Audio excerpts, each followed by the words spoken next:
Sa videong ito, ibubunyag ko ang isang malaking pagkakamali sa pag-inom ng tubig na may asin sa hapunan na tahimik na nagiging dahilan kung bakit milyon-milyong senior ang paulit-ulit na nagigising sa gabi para umihi. At karamihan sa kanila ay walang kaalam-alam na sila mismo ang gumagawa nito sa kanilang katawan. Kung ikaw ay lampas 50, 60 o kahit 70 taong gulang, makinig kang mabuti dahil ang videong ito ay ginawa para sa iyo.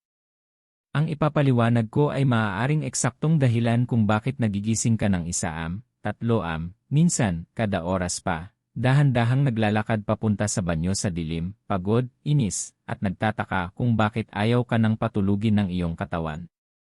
At kailangan mong marinig ito ng malinaw, hindi lang ito tungkol sa tulog. Kapag patuloy mong ginagawa ang isang pagkakamaling ito sa hapunan, gabi-gabi, unti-unti nitong pinapahina ang pantog, pinapahirapan ang mga bato, kidneys, pinapataas ang presyon ng dugo, at inaagaw ang mahimbing na tulog na kailangan ng katawan mo para maghilom. Kaya hinihikayat kitang panoorin ang video hanggang dulo, dahil malapit sa huli ay ibabahagi ko kung ano ang sinasabi ng mga eksperto sa pagtanda at kalusugan ng bato na dapat mong itigil sa gabi. At ang simpleng pagbabago na maaaring malaking magbawas sa dami ng beses na nagigising ka para umihi. Bago tayo magpatuloy, gusto kong marinig ka. Magkomento ngayon at sabihin kung saan ka nanonood, lungsod at bansa lang. Binabasa ko ang mga komento at gusto kong malaman kung sino-sino ang naaabot ng mensaheng ito ngayon. Ngayon, tanong ko sa'yo, nagigising ka ba ng higit sa 2 beses sa isang gabi para umihi? Kung ay type ang maya sa comments ngayon. Huwag nang mag-isip ng matagal, maging tapat ka lang. Maraming senior ang sinabihan na malusog daw ang pag-inom ng tubig na may asin o electrolyte drinks sa gabi. May nagsabing tumutulong ito sa pagtunaw, may nagsabing nakakaiwas sa cramps, nagbabalance ng minerals, o sumusuporta sa blood pressure. Pero ang hindi sinabi sa karamihan ay ang katotohanang ang pag-inom nito sa hapunan ay maaaring magsimula ng sunod-sunod na reaksyon sa loob ng katawan na pinagtatrabaho ng sobra ang pantog habang sinusubukan mong matulog. At ito ang dahilan kung bakit kailangan mong manatili hanggang dulo. Hindi ito karaniwang ipinapaliwanag ng malinaw sa doktor, hindi dahil hindi ito mahalaga, kundi dahil maikli ang oras ng konsultasyon at madalas itong isinasantabi bilang normal lang sa pagtanda. Hindi ito normal. May tunay na pisyolohikal na dahilan kung bakit ito nangyayari, at kapag naunawaan mo ito, hinding-hindi mo natitingnan ang iniinom mo sa gabi sa parehong paraan. Kung naniniwala ka na karapat-dapat ang mga senior sa malinaw at tapat na impormasyon sa kalusugan, ay like ang video na ito. At mag-subscribe sa Gintong Sustansya, dahil ang channel na ito ay nakatuon sa pagprotekta sa iyong kalusugan, tulog, at lakas habang ikaw ay tumatanda. Manatili ka, dahil ang matututunan mo ay maaaring magbago kung paano mararamdaman ng iyong katawan ang gabing ito, at ang lahat ng susunod pang gabi. Habang tumatanda tayo, maraming tao ang sinasabihan na normal lang daw ang paggising sa gabi para umihi. Paulit-ulit itong sinasabi hanggang sa tanggapin na lang ng karamihan ng senior nang walang tanong. Pero ito ang katotohanan, at sinusuportahan ito ng mga geriatric doctor at kidney specialists. Ang madalas na pag-ihi sa gabi ay hindi dapat basta tanggapin bilang normal. Nagbabago ang katawan habang tumatanda. Bumabagal ang pagsala ng kidneys, humihina ang mga kalamnan ng pantog, at bumababa ang mga hormone na tumutulong sa katawan na paghigpitin ang ihi sa gabi, lalo na ang antidiuretic hormone. Nagbabago rin ang regulasyon ng blood pressure. Totoo ang lahat ng ito. Pero hindi ibig sabihin ng mga pagbabagong ito na dapat kang magising ng paulit-ulit gabi-gabi. Ang totoong nangyayari ay nagiging mas sensitibo ang katawan sa kinakain at iniinom, lalo na sa gabi. Mas lumiit ang allowance sa pagkakamali. Ang gawin na walang epekto noong 40 ka pa lang ay maaaring malaking sagabal sa tulog pagdating ng 60 o 70. Ngayon, isang mahalagang tanong, ilang beses ka nagigising sa gabi para umihi? 1, 2, 3 o higit pa? Kung higit sa 2 beses, huminto sandali at i-type ang "ini" sa comments. Hindi ka nag-iisa at may mensaheng ipinapadala sa iyo ang iyong katawan. Sa tuwing napuputol ang iyong tulog, may kapalit ito. Bumibilis ang tibok ng puso habang bumabangon ka. Pansamantalang tumataas ang blood pressure. Nasusubok ang balanse mo sa dilim na nagpapataas ng panganib na madapa o mahulog. At hindi ganap na nakapapasok ang utak sa malalim na tulog na kailangan para ayusin ang memorya, mood, at immune function. Kaya maraming senior ang nagigising na pagod, malabo ang isip, at emosyonal na drained, kahit pakiramdam nila ay sapat naman ang oras ng tulog. Ang hindi alam ng karamihan ay ang pag-ihi sa gabi ay mas madalas na dulot ng timing ng fluids at sodium, hindi ng laki ng pantog. Hindi biglang tinatamad ang kidneys sa gabi, tumutugon sila sa mga signal. At isa sa pinakamalakas na signal na maipapadala mo ay kung ano ang iniinom mo sa hapunan. Kaya mas mahalaga ang iniinom mo sa gabi kaysa sa iniinom mo sa maghapon. Iba ang pagproseso ng katawan sa fluid sa gabi. Ang kidneys ay lumilipat sa mode na naglalayong panatilihin ang balanse habang ikaw ay nagpapahinga. Kapag nabulabog ang balansing ito, lalo na ng sodium, tumataas ang produksyon ng ihi, at ang ihing iyon ay kailangang ilabas. Kung nagiging malinaw na ito sa iyo, maglagay ng waya sa comments. At kung may kilala kang senior na hirap sa paggising-gising sa gabi, ay share ang video na ito. Maaaring hindi pa nila alam na ang kanilang panggabing routine ay laban sa kanilang katawan. At tandaan, manatili ka, dahil susunod kong ilalantad ang isa sa pinakamaling akala sa kalusugan ng mga senior, ang paniniwalang laging mabuti ang tubig na may asin sa gabi. Kapag narinig mo ito, maaaring doon mo na tuluyang maintindihan kung bakit ayaw kang patulugin ng iyong pantog. Sa loob ng maraming taon, maraming senior ang sinabihan na ang pag-inom ng tubig na may asin, lalo na sa gabi, ay mabuti raw para sa katawan. May ilan na pinayuhan gawin ito para mapalitan ang minerals. Ang iba naman ay sinabihang nakakatulong ito sa pagtunaw ng pagkain, nakakaiwas sa pamumulikat ng binti, sumusuporta sa blood pressure, o tumutulong laban sa dehydration. Sa unang tingin, lohikal ang payong ito, at sa ilang sitwasyon, maaari na itong makatulong. Pero hindi ang asin mismo ang problema. Ang problema ay kung kailan at paano ito ginagamit. Dito nagsisimula ang hindi pagkakaunawaan. Mahalaga ang asin sa pag-andar ng mga ugat, nerve function, pag-urong ng mga kalamnan, muscle contraction, at balance ng fluids sa katawan. Kung wala ito, hindi gagana ng maayos ang katawan. Ngunit kapag lumampas ka sa tamang dami, lalo na sa huling bahagi ng araw, hindi na nakakatulong ang asin at nagsisimula na itong magdulot ng problema, partikular sa tumatandang kidneys at pantog. Kapag uminom ka ng tubig na may asin sa hapunan o sa gabi, mabilis na pumapasok ang sodium sa dugo. Malakas ang epekto ng sodium sa tubig, kung saan napupunta ang sodium, sumusunod ang tubig. Dahil dito, panandaliang nagtatago ang katawan ng sobrang fluid. Dumadami ang blood volume, at agad itong nararamdaman ng kidneys, kaya nagsisimula silang magtrabaho para ibalik ang balanse. Pero narito ang pinakamahalagang bahagi na hindi kailanman ipinaliwanag sa karamihan, kapag humiga ka para matulog, binabago ng katawan ang distribusyon ng fluids. Ang likidong naiipon sa mga binti sa maghapon ay bumabalik sa sirkulasyon. Kapag nangyari ito kasabay ng sobrang sodium mula sa tubig na may asin, nabibigla ang kidneys sa dami ng fluid na kailangan nilang ilabas. Ano ang ginagawa nila? Gumagawa sila ng ihi, marami nito. At dahil mas bumibilis ang prosesong ito habang natutulog ka, napupuno ang pantog mo ng paulit-ulit buong gabi. Ito ang dahilan kung bakit maraming senior ang naguguluhan. Iniisip nila, hindi naman ako uminom ng maraming tubig, pero paulit-ulit pa rin silang tumatakbo sa banyo kada ilang oras. Hindi ang dami ng tubig ang tunay na problema, kundi ang sodium at ang oras ng pag-inom. Kung nasabihan ka na dati na mabuti sa iyo ang tubig na may asin sa gabi, gusto kong i-type mo ang "Avia told" sa comments ngayon. Hindi ka naging tanga sa paniniwala rito. Hindi lang kumpleto ang impormasyong ibinigay sa iyo. At dito nagiging delikado ang mito. Mas mahina na ang kakayahan ng katawan ng mga senior na ilabas ang sobrang sodium.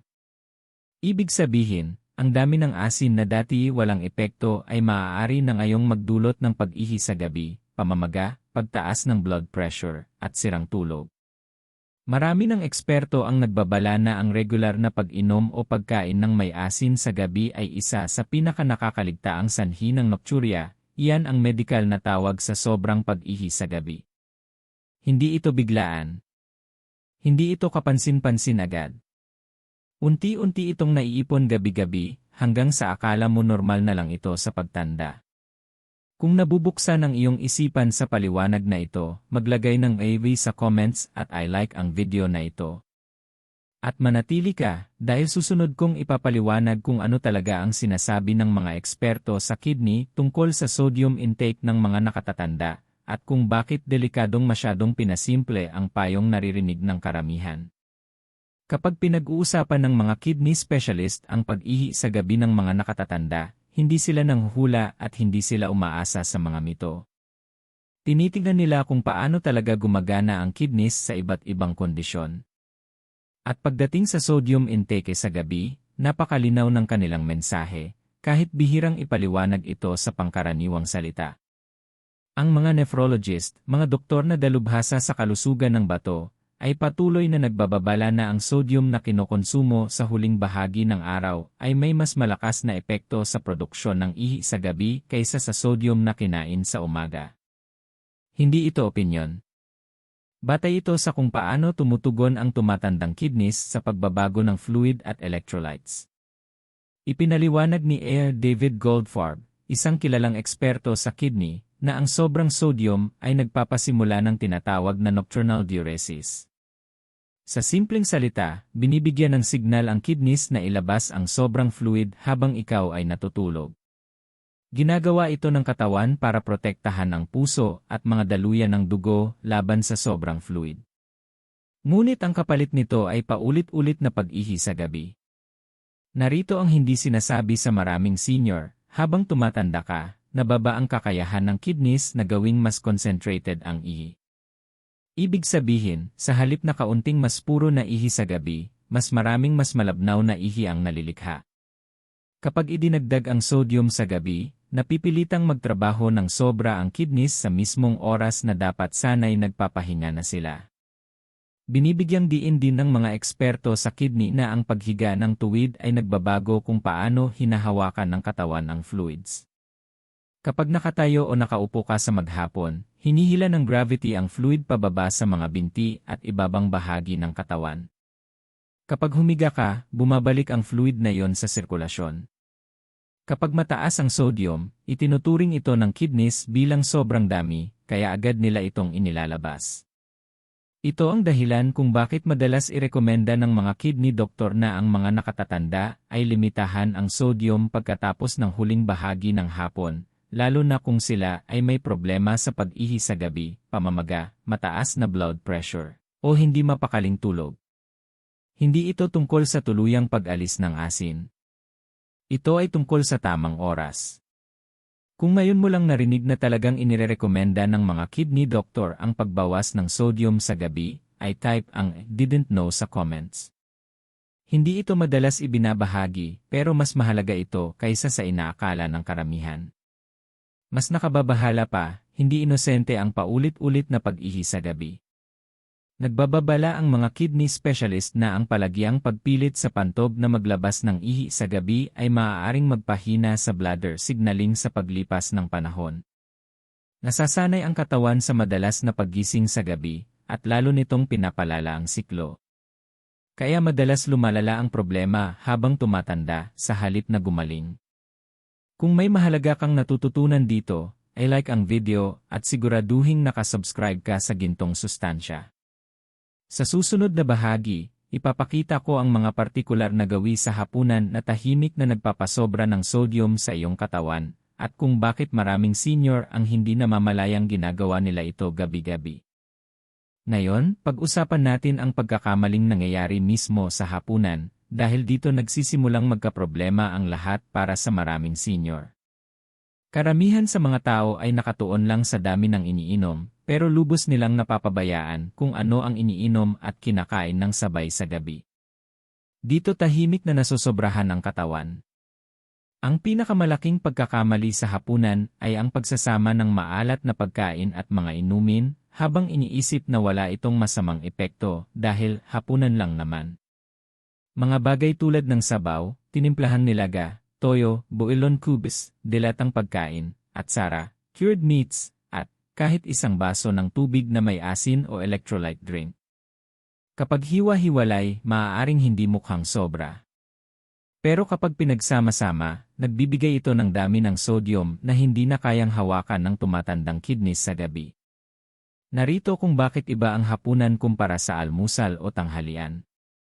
Sa hapunan, naghahanda ng bumagal ang katawan. Nagbabago ang mga hormone. Nagsisimulang mag-iba ang gawain ng kidneys. Nagiging mas limitado ang kakayahan ng katawan na iproseso ang fluids. Kaya kapag nagpasok ka ng pagkaing mataas sa sodium kasabay ng mga inumin, kaunti na lang ang oras ng katawan para ayusin ang balanse bago matulog. Ang susunod na mangyayari ay tiyak. Hinahatak ng sodium ang tubig papunta sa dugo. Tumataas ang blood volume. Nararamdaman ng kidneys ang presyon. Hindi sila naghihintay ng umaga, sinisimulan na nilang itulak ang sobrang fluid papunta sa pantog habang ikaw ay natutulog. Kaya maayos ang pakiramdam mo sa gabi, pero bigla kang magigising na may matinding pagnanais umihi. Maraming senior ang nagsasabi, pero kaunti lang naman ang iniinom ko sa gabi. At totoo iyon para sa ilan. Hindi lang dami ang problema, kundi ang konsentrasyon. Maliit na dami ng maalat na inumin ay maaaring magdulot ng mas maraming ihi kaysa mas malaking dami ng plain water na ininom ng mas maaga sa araw. Ngayon, maging tapat ka sa sarili mo. Isipin ang karaniwang hapunan mo. Kumakain ka ba ng sabaw, maalat na sarsa, processed foods, o matatapang ang timpla sa gabi? Kung, ay type ang maya sa comments. Kung hindi, ay type ang hindi ito tungkol sa panghuhusga, tungkol ito sa kamalayan. Isa pang nakatagong problema ay ang pagbabago ng panlasa habang tumatanda. Maraming senior ang nadadagdagan ng asin nang hindi namamalayan dahil mas maputla na ang lasa ng pagkain. Nagdudulot ito ng mas mataas na sodium intake sa mismong pagkain na pinakamalapit sa oras ng tulog. Ramdam ito ng katawan kahit hindi na masyadong ramdam ng dila. Nagbabala ang mga eksperto sa geriatric nutrition na ang paulit-ulit na sobrang sodium sa gabi ay sinasanay ang kidneys na magtrabaho sa gabi imbes na magpahinga. Sa paglipas ng panahon, nabubuo ang pattern ng pag-ihi sa gabi na mas mahirap putulin kahit bawasan pa ang pag-inom ng fluids. Kung napapaisip ka na muli tungkol sa mga gawin mo sa hapunan, ay like ang video na ito at manatili ka. Susunod, ipapaliwanag ko kung ano talaga ang nangyayari sa loob ng katawan mo kapag humihiga ka sa gabi, at kung bakit ang posisyong iyon lamang ay kayang gawing gabing walang tulog ang isang simpleng pagkakamali sa hapunan. Ngayon, mas palalimin pa natin kung ano ang aktwal na nangyayari sa loob ng katawan kapag humihiga ka sa gabi, dahil ito ang bahaging bihirang ipaliwanag. Kapag naunawaan mo ito, mag-ugnay-ugnay na ang lahat ng napag-usapan natin. Sa maghapon, kapag nakakatayo o nakaupo ka, hinihila ng gravity ang fluids pababa. Maraming tubig ang naiipon sa mga binti, bukong-bukong, at ibabang bahagi ng katawan. Normal ito, lalo na sa mga nakatatanda. Maaaring mapansin mo ang bahagyang pamamaga sa gabi, o nag-iwan ng marka ang medyas sa balat. Hindi nawala ang fluid, pansamantala lang itong naimbak. Sa sandaling humiga ka, wala na ang gravity na humahawak sa fluid sa mga binti. Unti-unti itong bumabalik sa daloy ng dugo. Ang biglaang pagdami ng circulating fluid na ito ay nagpapadala ng malakas na signal sa kidneys. Binabasa ito ng kidneys bilang sobrang dami na kailangang ilabas upang maprotektahan ang puso at mga daluyan ng dugo. Ngayon, idagdag ang asin sa larawan. Pinapalakas ng sodium ang signal. Inuutusan nito ang katawan na mag-ipon ng tubig sa maghapon at ilabas ito ng mabilis kapag ikaw ay nakahiga na.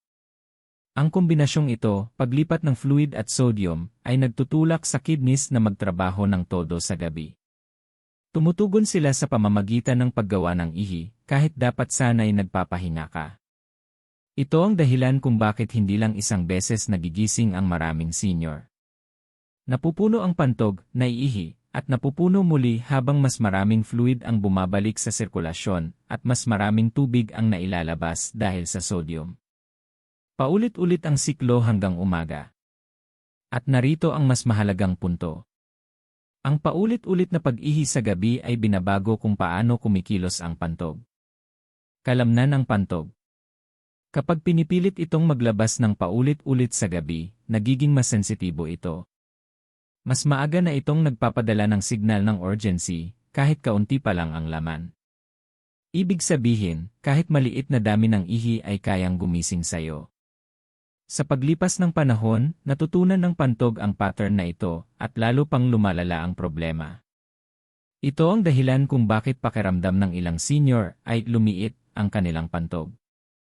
Sa totoo lang, hindi ito lumiit, nasobrahan lang sa pagsasanay na mag-react ng masyadong mabilis. At kapag naitatag na ang ganitong pattern, ang simpleng pagbawas sa pag-inom ng tubig ay hindi na palaging sapat para ayusin ang problema. Kung nagtataka ka kung bakit mas malakas ang pagnanais umihi sa gabi kaysa sa maghapon, ito ang dahilan.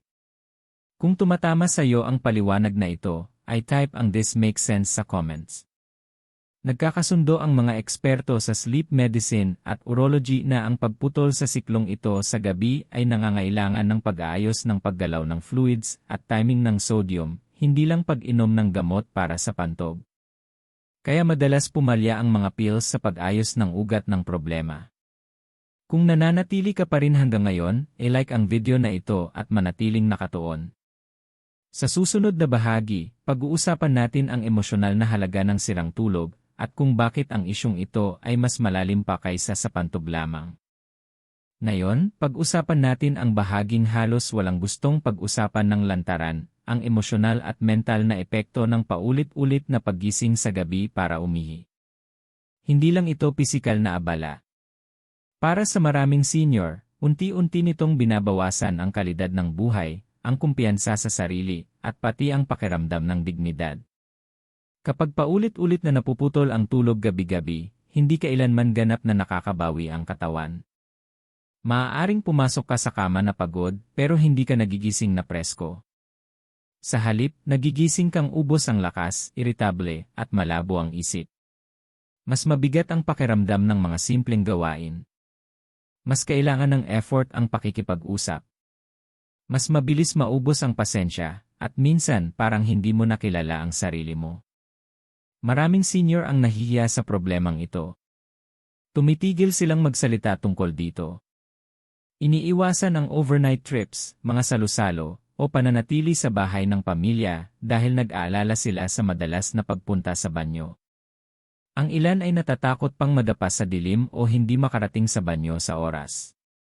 Ang takot na yun pa lang ay sapat na para panatilihing alerto ang nervous system, kaya halos imposible ang malalim na tulog.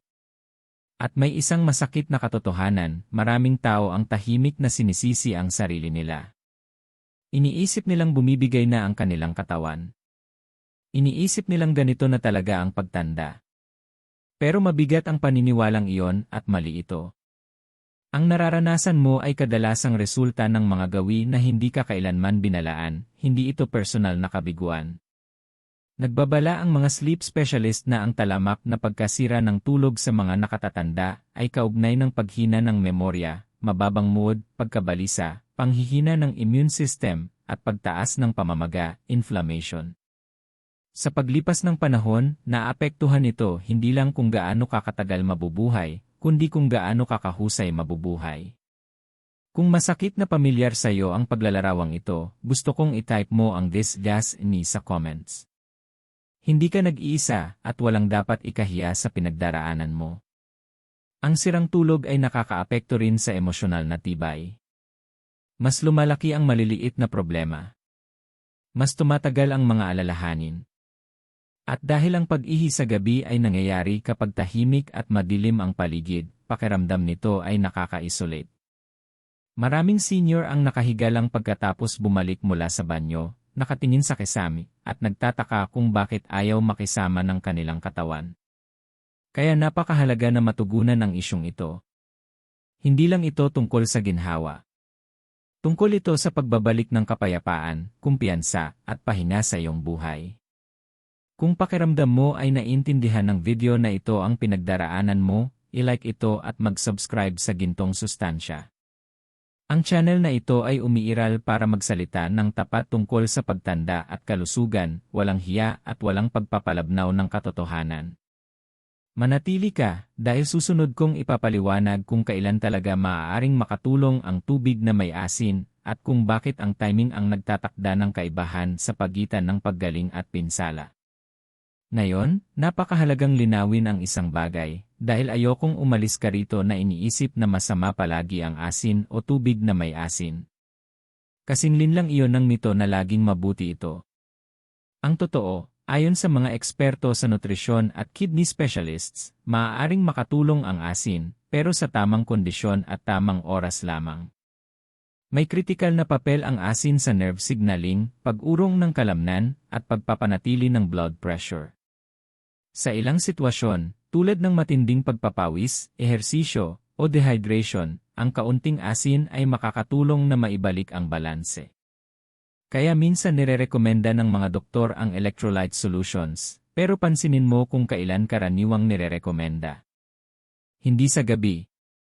Para sa mga senior, pinakaligtas uminom o kumain ng may asin ng mas maaga sa araw. Pinakamainam ang umaga. Katanggap-tanggap din ang maagang hapon.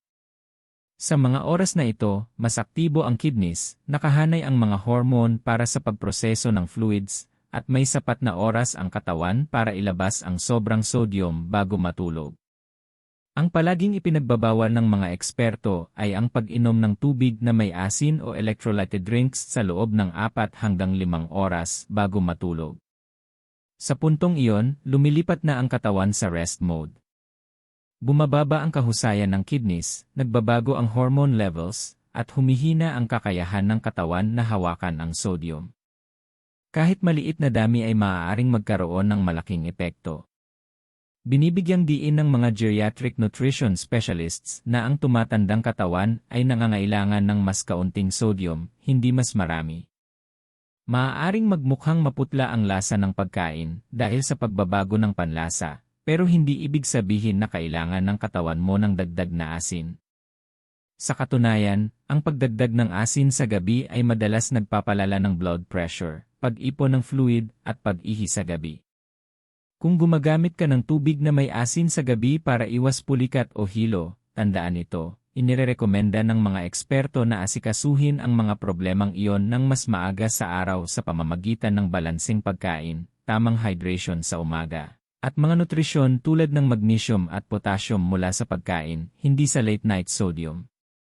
Kung binabago nito ang pananaw mo sa tubig na may asin, ay type ang part 2 sa comments kung gusto mo ng buong video tungkol sa ligtas na paggamit ng asin para sa mga senior. Gagawin ko yun ng may kasiyahan. Ang pinakamahalagang mensahe dito ay timing. Ang asin sa umaga ay maaaring sumuporta sa katawan. Ang asin sa gabi ay maaaring sumira sa iyong tulog. Ang isa ay tumutulong sa balanse. Ang isa ay nagdudulot ng pagkaabala. Kung nakatulong ang paglilinaw na ito, i-like ang video at manatili ka. Sa susunod na bahagi, ibabahagi ko ang mas ligtas na mga inumin sa gabi na hindi magpapatrabaho ng sobra sa iyong pantog habang ikaw ay nagpapahinga. Ngayon, pag-usapan natin kung ano ang dapat mong iniinom sa gabi, dahil hindi layunin ang tuluyang pag-iwas sa fluids. Ang dehydration ay may sarili ring problema, lalo na para sa mga senior. Ang layunin ay pumili ng mga inuming dahan-dahang nagha-hydrate nang hindi pinipilit ang kidneys na maglabas ng ihi buong gabi. Nagkakasundo ang mga eksperto sa kidney at pagtulog na ang hydration sa gabi ay dapat magaan, simple, at mababa sa sodium. Isa sa pinakaligtas na opsyon ay plain warm water, iniinom sa maliliit na sips. Mas banayad sa digestion ang maligamam na tubig, hindi nabibigla ang sistema, at hindi nito pinasisigla ang pantog gaya ng ginagawa ng malamig na inumin. Mahalaga ang moderation, huwag uminom ng biglaan, huwag malalaking baso, sapat lang para maging komportable.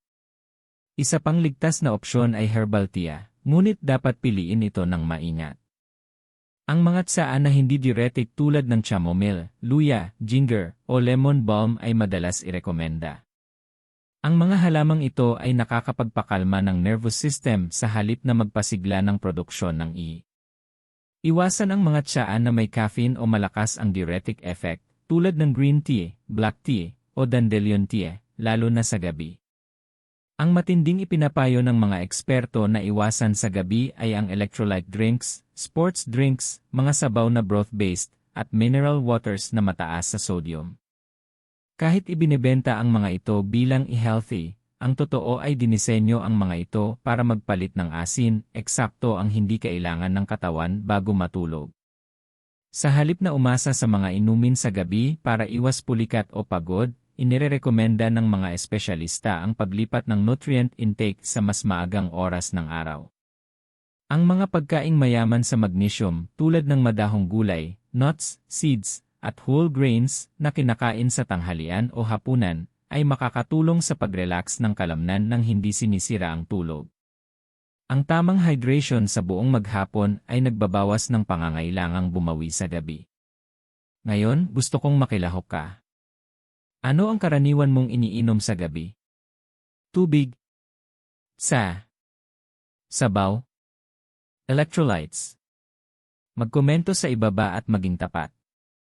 Ang kamalayan ang unang hakbang sa pagbabago. Kung napapansin mong ang iniinom mo sa gabi ay maaaring bahagi ng problema, ay like ang video na ito. At manatili ka, dahil susunod kong ibabahagi ang isang simpleng patakaran na inirekomenda ng mga eksperto na nakatulong sa maraming senior na mabawasan ng malaki ang pag-ihi sa gabi, minsan sa loob lang ng ilang gabi. Ngayon, ibabahagi ko ang isa sa pinakasimple, ngunit pinakamakapangyarihang estratehiya na inirekomenda ng mga eksperto sa kidney at pagtulog para mabawasan ang pag-ihi sa gabi ng mga senior. Tinatawag itong 3-hour rule. At kahit parang napakasimple, epektibo ito dahil umaayon ito sa kung paano talaga gumagana ang katawan. Ang 3-hour rule ay ganito, itigil ang pag-inom ng mas malalaking dami ng fluids nang hindi bababa sa 3 oras bago ka matulog. Hindi ibig sabihin nito na bawal na ang kahit kaunting sip kung tuyo ang bibig. Ibig sabihin, walang malalaking baso, walang sabaw, walang maalat na inumin, at walang isa pang tasa sa huling oras ng gabi. Bakit napakahalaga nito? Dahil kailangan ng kidneys ng oras para iproseso at ilabas ang sobrang fluid bago ka humiga. Kapag ibinigay mo ang 3 oras na iyon, kadalasan ay nailalabas na ang karamihan ng fluid habang ikaw ay nakatayo at aktibo pa. Malaki ang ibinabawas nito sa dami ng fluid na napupunta sa pantog habang natutulog. Iminumungkahi rin ng mga eksperto na bawasan ang sodium ng mas maaga pa, mga 4 hanggang 5 oras bago matulog. Nagbibigay ito ng sapat na oras sa katawan para mag-stabilize ng fluid balance bago ang gabi. Kapag mas maagang binawasan ng sodium, hindi napipilitang pumasok sa emergency mode ang kidneys habang ikaw ay natutulog. May isa pang makapangyarihang bahagi ng paraang ito na may kinalaman sa mga binti. Gaya ng napag-usapan natin kanina, naiipon ang fluid sa ibabang bahagi ng katawan sa maghapon. Madalas irekomenda ng mga espesyalista ang banayad na pagtaas ng mga binti sa loob ng 30 hanggang 60 minuto sa gabi habang nanonood ng AC o nagbabasa. Nakakatulong ito na ibalik ang fluid sa sirkulasyon bago matulog para maiproseso ito ng kidneys ng mas maaga, hindi sa kalagitnaan ng gabi. Ipinapakita ng mga klinikal na obserbasyon na ang mga senior na sumusunod sa rutinang ito, maagang pagbawas ng sodium, 3-hour fluid cutoff, at pagtaas ng mga binti sa gabi, ay maaaring mabawasan ang pagpunta sa banyo sa gabi ng hanggang 50 hanggang 60%. Hindi ito maliit na pagbabago. Ito ay tulog na nagbabago ng buhay. Kung handa kang subukan ito ngayong gabi, gusto kong i-type mo ang I-will sa comments. Ang paggawa ng commitment, kahit sa publiko, ay nagpapataas ng tsansa na masunod mo ito. Kung praktikal at kayang gawin ang payong ito para sa iyo, ay like ang video at manatili ka. Sa susunod na bahagi, ipapaliwanag ko kung bakit maraming doktor ang hindi lubusang na ipapaliwanag ang mga estratehiyang ito, at kung bakit madalas pumalya ang gamot lamang sa pag-ayos ng tunay na problema. Sa puntong ito, maraming tao ang nagtatanong ng isang makatwirang tanong, kung gumagana pala ang mga estratehiyang ito, bakit hindi ito ipinaliwanag ng aking doktor? Hindi ito tungkol sa pagsisisi sa mga doktor. Ito ay tungkol sa pag-unawa kung paano gumagana ang sistema ng pangangalagang pangkalusugan at kung saan kadalasang nawawala ang mahahalagang detalye. Karamihan sa mga doktor ay sinanay upang magdiagnose at maggamot ng sakit, hindi upang maglaan ng mahabang oras sa pagtuturo ng tamang timing ng pamumuhay at araw-araw na gawi. Maikli ang mga appointment. Madalas, ang focus ay alisin ang posibilidad ng seryosong kondisyon, magreseta ng gamot, at lumipat sa susunod na pasyente. Kapag ang isang senior ay nagsabing nagigising siya sa gabi para umihi, madalas itong agad na tinatawag na normal sa pagtanda o binibigyan ng tableta. Ang mga gamot sa pantog, pampatulog, at gamot sa prostate ay maaaring pansamantalang magpababa ng sintomas, ngunit hindi palaging tinutugunan ang ugat ng problema.